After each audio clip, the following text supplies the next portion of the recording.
This is RV Sojourn coming to you today from Gros Ventre, Wyoming in the Grand Teton National Park. Yeah, I'm Joanne, and this is Mercedes. Well, hi. It's been a long time since we've been together. Last time was in Land Between the Lakes. Kentucky.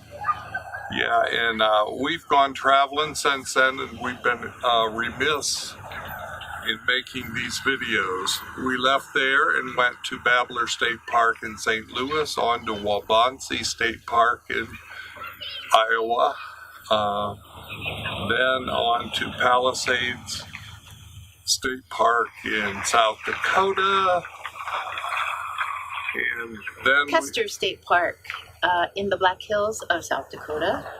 I think we had the Badlands. Oh yes. In between in South Dakota, and then we left Custer and went to Buffalo, Wyoming, and on to Lower Wind River Canyon in Wyoming. Yeah. Just south of Thermopolis. So, and then we just came over the mountain pass that was about 9,600 feet on the Continental Divide over here to Gros Ventre. So that was our journey, and we'll tell you a little bit about how it worked out. So we've been really happy with our trailer so far. It's an Imagine 2500 RL, and our truck has been fabulous. Pulled the Tagwari Pass really well a few days ago when we came over here to Gros Ventre. You want to say anything about that? Yeah, and the truck, we made a really good decision to get an air shock on the back of our Ford F-150. We increased the PSI on the shocks, and it's carrying the truck balance pretty good and the trailer balance. So we've been happy with its performance. Somewhat the gas mileage, but the braking, the truck braking going downhill has been really... Yeah, and I was worried about that because the trailer weighs more than the truck. So, but the EcoBoost trailer setup on the truck has engine braking, so it's a big help when you're going down steep hills like we came over. We've been able to use our solar a lot here in Gros Ventre. It's been nice sunny days, and we hadn't used it until we got to Wind River last week. We spent a whole week, our first week, boondocking. Off the grid. I don't know that in a campground is considered boondocking, but it was a primitive campground, but it was a gorgeous place in a big canyon, 2,000 feet deep. The Wind River was really rushing through there, and it was just railroad tracks, tunnels for the railroad, tunnels for the car. Opened up. Thermopolis had warm springs. We went up to Cody and saw the Wild Bill Cody Museum. It was a very good experience.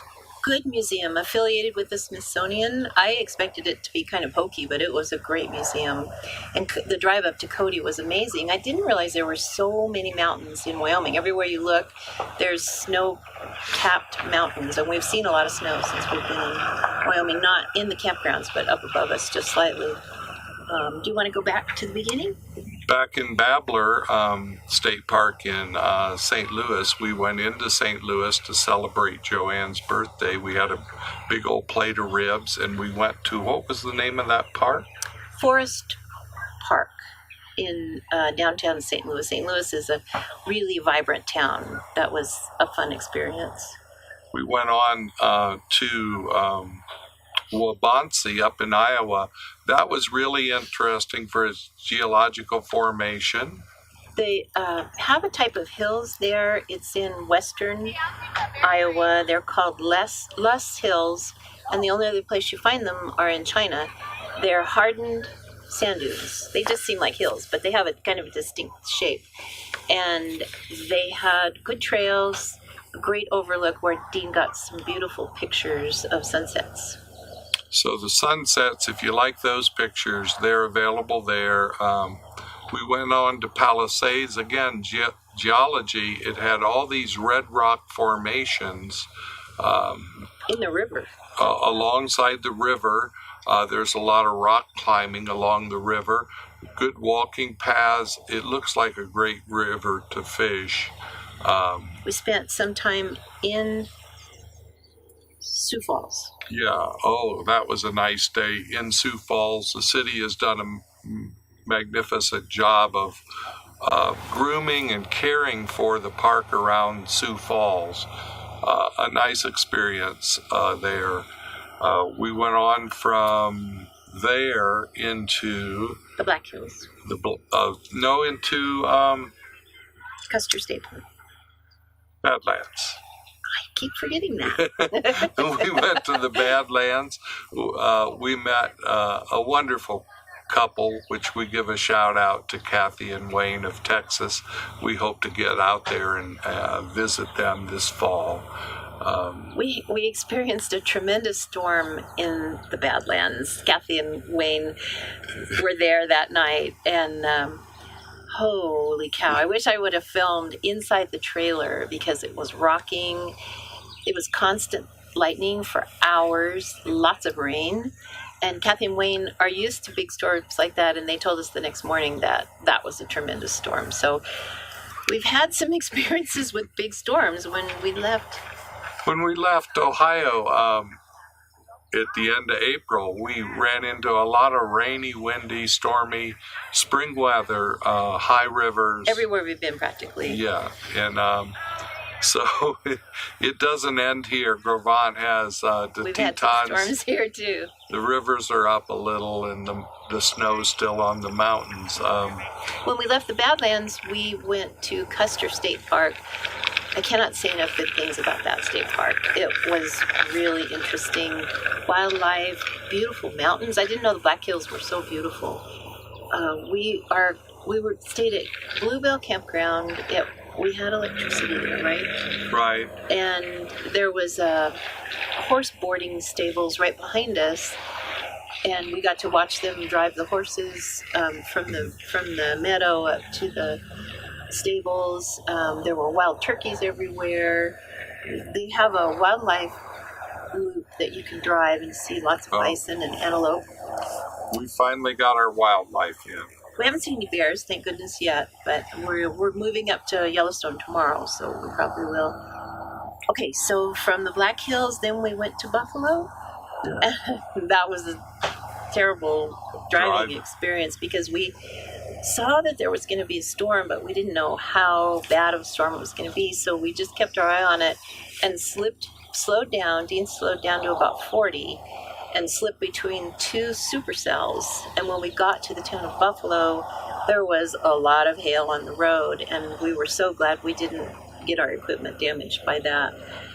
We had a good time in Buffalo. What a nice little town. Lots of little shops and got a haircut at a really nice local barbershop. Met some good people there. Had a good breakfast one morning there.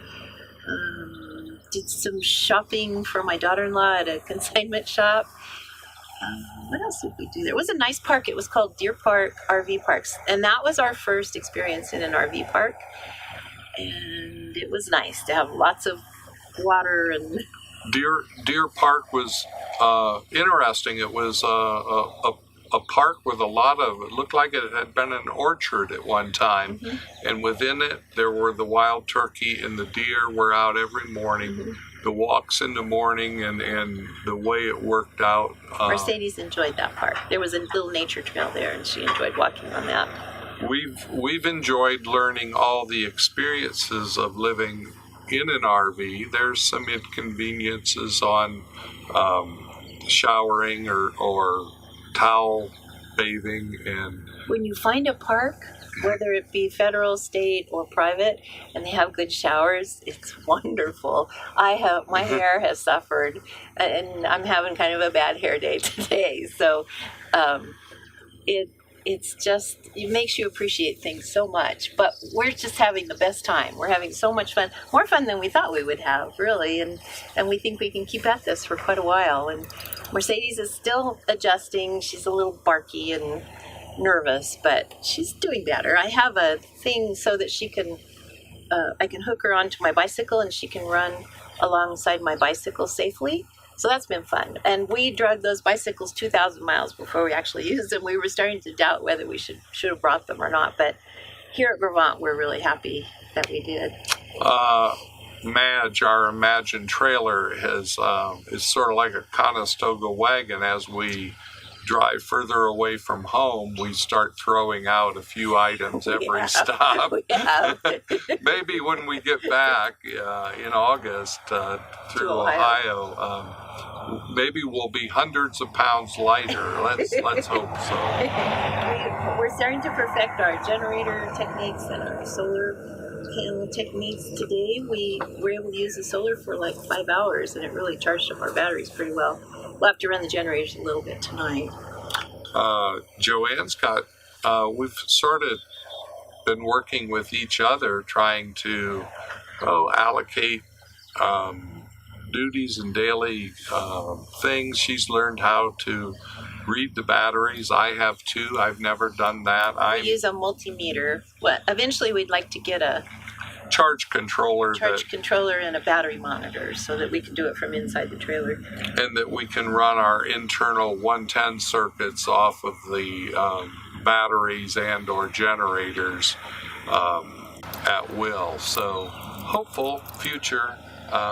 We might get solar panels on the roof too. We're talking about that a little bit, but we'll have to see how that works out. Our side trips, we're trying to be... I reflected the other day in downtown Jackson, and yes, it is in a hole, we've learned. It's Jackson Hole because of the way the plates have moved. But maybe in our study life, we live maybe 2.5 days of high energy living, and out here on the road, whether we get most days, 4 or 5, that are really interesting, adventurous. We stay so busy. It's incredible. We both lost weight. We're starting to cinch up our belts, and we noticed our sleeves are longer on our shirts because our shoulders aren't so fat. But Dean especially has lost a lot of weight. We feel better. We're fitter. It's a good lifestyle for us. We sleep well. The sleeping quarters are up front, and they're sort of in a little alcove, and it works really well. Oh, thanks. Okay, well, we're going to wrap this up. She's almost a year. Oh, okay, so she'll be a puppy. She wants to say hi. Okay, I'm going to wrap this up for RV Sojourn. We're on the road, and we're having a good time. We'll get back with you. If you like this, give us a favorite and subscribe. Talk to you later.